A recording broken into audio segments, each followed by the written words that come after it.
You know, we've all done it. A quick click, a like, a share. Feels like nothing, right? So small. But what if that one single click could actually change someone's entire world?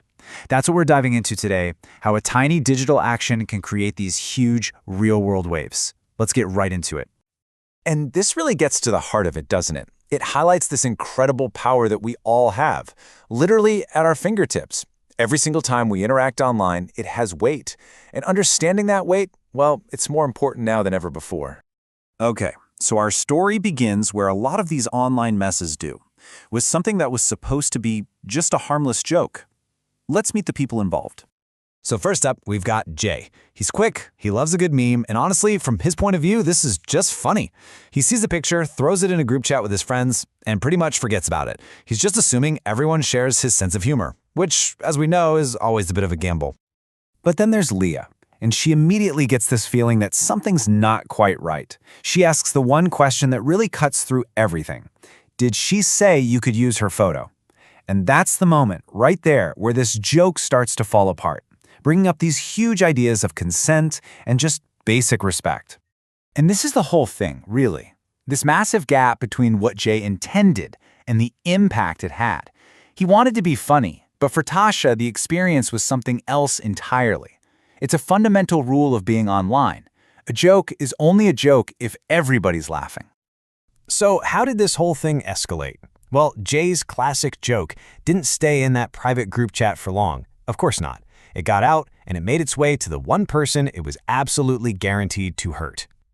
And here's the fallout. For Tasha, this isn't funny at all. It's a total violation. It's confusing, it's painful, and it feels like a complete invasion of her privacy. That feeling she has, I didn't even know they had my photo, it's just awful, and it's something way too many people have felt. You know, this gives us a much clearer picture of what cyberbullying really is. We tend to think it's just sending mean texts or something, but nope. Sharing someone's picture without their permission, that's cyberbullying. Invading their privacy online, that's cyberbullying too.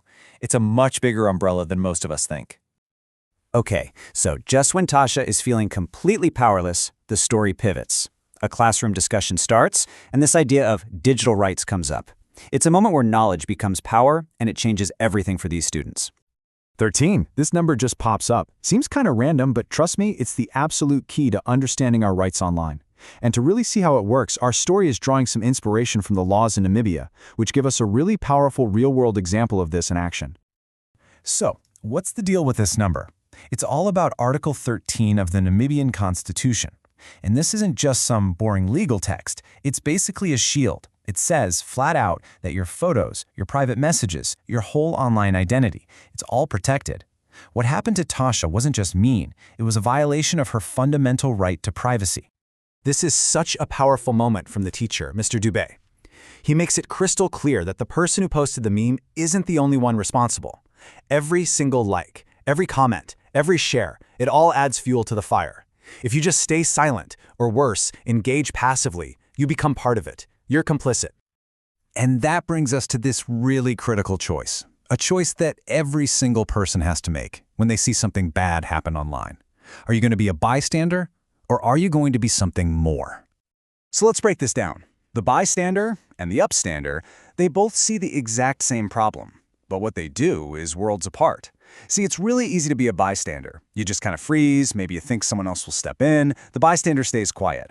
But the upstander pushes past that hesitation. They actually do something. They speak up, they report the post, and they support the person who's being targeted. And here we see Leah make that choice. Now that she knows about Tasha's rights, she goes from being that hesitant person in the group chat to a decisive upstander. She doesn't just feel sorry for Tasha. She takes real, concrete action to help her. And she reminds everyone of a simple truth. We all deserve respect. Leah's story is a fantastic blueprint for what to do. So let's break it down into a really clear, simple toolkit that you can use to protect yourself and to help protect other people online. All right, these 5 steps are basically your foundation for being a good digital citizen. Number 1, use strong privacy settings. Just think of it like your digital front door. Lock it. You decide who gets to come in. 2, never ever share your passwords. That's the key to your entire online life. 3, if you see something, say something. Just like Leah did. Your voice has so much power. 4. Use that report button. It's there for a reason, and it's a super important tool. And finally, number 5, know your rights, because knowledge really is power. When you boil it all down, it really comes back to this one simple thing. This is the main call to action. Don't just sit back and watch things happen.